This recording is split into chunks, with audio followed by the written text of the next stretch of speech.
नमस्कार देवियों सज्जनों, ज्योतिष जगत कार्यक्रम का खूब खूब स्वागत है। मैं हूं श्रीवास्तव, आपका ज्योतिष सलाहकार। आज हमारे साथ बैठे स्टूडियो के डॉक्टर विश्वनाथ जी। गत दौरान हमने चर्चा विचर्चा की थी कि भाई मीन राशि के राहु के बारे में जी।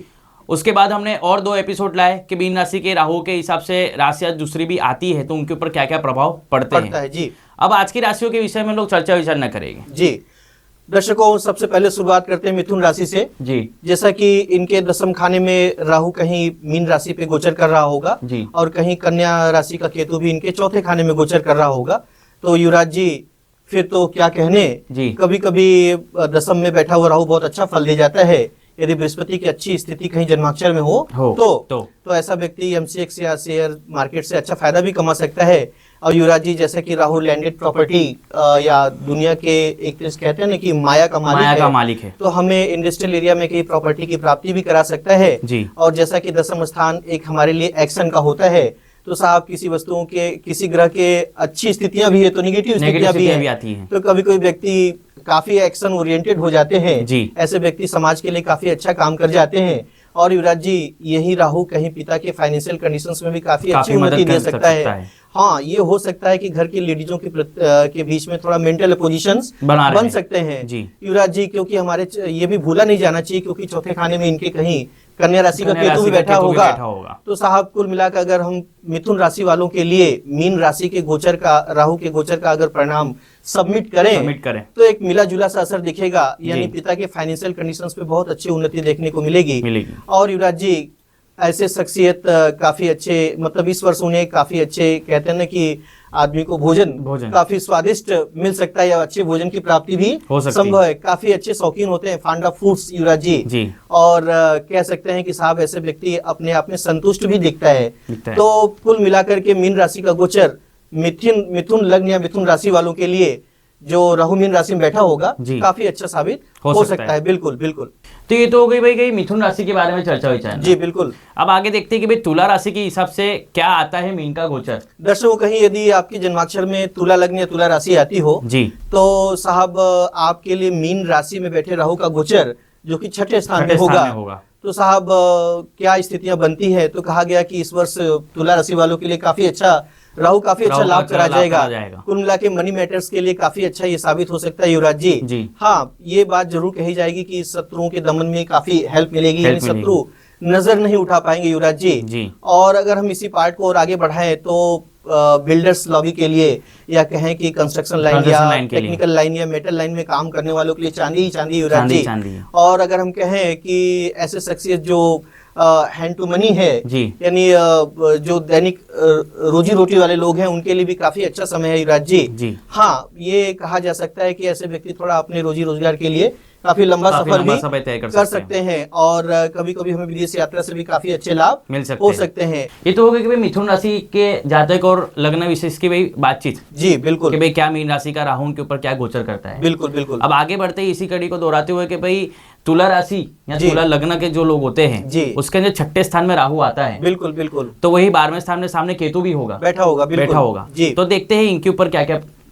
बहुत अच्छा सवाल युवराज जी। इस वर्ष जैसा कि राहु का गोचर 2025 के मई तक मीन राशि में बना रहेगा, तो लगभग ये वर्ष का जो अंतराल है तुला राशि वालों के लिए या तुला लग्न वालों के लिए काफी अच्छा साबित होगा युवराज जी। ऐसे व्यक्ति जो भी अंडरटेकिंग्स हाथ में लेंगे उसमें पूर्णतः सफलता और सक्सेस मिलेगी जी। साहब शत्रुओं का पूर्णतः दमन भी हो सकता है। और साहब क्या कहने, बिल्डर लॉबी या टेक्निकल लॉबी वालों के लिए बहुत अच्छा समय है। रिसर्च ओरिएंटेशन में काम करने वाले बच्चों के लिए भी काफी अच्छा समय युवराज जी। कुल मिला के अगर बात को सबमिट करें तो साहब प्रॉस्पेरिटी और मनी के मुद्दे पर मीन राशि का गोचर तुला राशि वाली या तुला लग्न वालों के लिए बेहतर अच्छा साबित होगा जी। इसके बहुत अच्छे फल मिलेंगे। बिल्कुल। जैसे कि आपने छठे स्थान में बताया, बिल्कुल राहु बैठा है, तो भाई उसकी दृष्टि 12वें स्थान पे, यानी कि भ्रमण पे जाती है। बिल्कुल बिल्कुल। तो हो सकता है कि भाई उनको बाहर से विदेश से भी काफी लाभ हो सके। कभी कभी हम अपने रोजी रोजगार के लिए बाहर निकलते हैं तो साहब उनके लिए भी काफी अच्छी सफलता के संकेत आते हैं। बिल्कुल जी। ये तो कि तुला राशि और तुला लग्न वाले जातकों के लिए बिल्कुल चर्चा विचार। बिल्कुल। अब आगे बढ़ते कि भाई कुंभ राशि के बारे में। बिल्कुल। कुंभ राशि में देखा जाता है कि भाई इसके अंदर राहु होगा दूसरे स्थान में जी, और दूसरे स्थान में राहु होगा तो वही 8वें स्थान के अंदर केतु भी कन्या राशि का गोचर कर रहा होगा। बिल्कुल। तो आइए देखते हैं कि दूसरे स्थान के अंदर क्या क्या चीजें आती है। बिल्कुल। जैसा कि युवराज जी, अगर कहीं दर्शकों आपके जन्माक्षर में कहीं कुंभ लग्न या कुंभ राशि आती हो तो आपके दूसरे स्थान में मीन राशि के राहु का गोचर चल रहा होगा, तो साहब जैसा कि हमारा जब अपना जन्म होता है तो हमारे सामने अपना परिवार ही खड़ा होता है। तो धन वाणी विद्या के मुद्दे पे साहब थोड़ी रुकावट या अड़चन आ सकती है जी। कभी कभी फैमिली के मुद्दों पे वाद विवाद का भी सामना करना पड़ सकता है। साहब राहु मिथ्यावादी है जी, यानी असत्य का सहारा लेता है, तो कभी कभी हम ख्याली पुलाव को लेकर झगड़े कर बैठते हैं आपस में। तो कुल मिलाकर के अगर हम बात को समिट करें कुंभ लग्न वालों के लिए, कुंभ राशि वालों के लिए जी, थोड़ा फैमिली में डिस्प्यूट या क्वेरलसम कंडीशंस आ सकते हैं, तो दर्शकों इससे होशियार रहना चाहिए। और साहब कुल मिलाकर के यहाँ बैठे राहु का केवल एक ही फल होता है जी, एंग्जाइटी और टेंशंस को बढ़ावा देना। और कभी कभी हम ऐसे लोग की कल्पना कर लेते हैं जो यथार्थ में होता है ही नहीं। तो साहब अब कहीं किसी वस्तु के माइनस इफेक्ट भी हैं तो प्लस इफेक्ट भी आते हैं। तो साहब लेडीजों के नाम पे यह वरदान साबित हो सकता है, यानी अगर हम कोई प्रॉपर्टी या एसेट्स खरीदना चाहते हैं तो वाइफ या घर की किसी लेडीज के नाम पे खरीदे जा सकते हैं, यानी उनके नाम पे काफी अच्छी प्रॉस्पेरिटी हम कलेक्ट कर सकते हैं। बिल्कुल बिल्कुल, मतलब इसमें आपका कहना ऐसा है कि भी भ्रम और शक के दायरों से इस बार इससे दूर रहना है। बिल्कुल बिल्कुल, जिससे उनके मगज, उनके दिमाग के अंदर नेगेटिव स्रोत ना आए। जी बिल्कुल। तो युवराज जी हम बात करते हैं जैसा कि मीन राशि में बैठा हुआ राहु जी, ये मिथुन, तुला और कुंभ राशि वालों के लिए कहीं आपके लिए कोई बैड इफेक्ट या बैड खबरें लेके आता हूँ युवराज जी, तो इसके लिए क्या बेस्ट रेमेडीज पढ़ते हैं? तो युवराज जी जैसा कि ये हमारा काम त्रिकोण है, यानी दुनिया की सुख सुविधाएं, भौतिकता जो होती है हम इन्हीं तीनों जगहों से देखते हैं युवराज जी। तो हमें भगवान शिव की भक्ति जरूर करनी चाहिए। और इसी अभी तो श्रावण मास शुरू हो चुका है, पवित्र श्रावण मास चल रहा है। तो इसी दौरान देखा जाए तो भाई राहु का जब समुद्र मंथन के अंदर सर धड़ से अलग हुआ, बिल्कुल क्या शरीर से, तो जब वो सीधा गिरा सिर्फ और सिर्फ शंकर भगवान के पास जाकर ही वो रुका। बिल्कुल क्या, और उसके कई सारे सिर भी हो गए बिल्कुल उस चक्कर के अंदर। तो भाई शंकर भगवान की आप जितनी भी उपासना करेंगे श्रावण मास के अंदर, तो आपको राहु की महादशा से या जो भी उसके नेगेटिव ट्रेड्स है वो कम हो सकते हैं। बिल्कुल। और युवराज जी अगर हम बात करें भगवान शिव की उपासना में, तो हमारे द्वादश ज्योतिर्लिंग में जी एक वैद्यनाथ ज्योतिर्लिंग भी आता है जो कि रावण के द्वारा स्थापित है।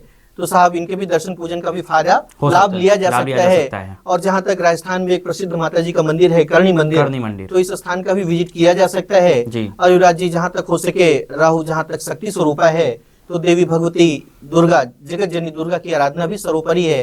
साहब इन तीनों जगहों से हमें काफी अच्छा लाभ मिल सकता है। बिल्कुल। नमस्कार।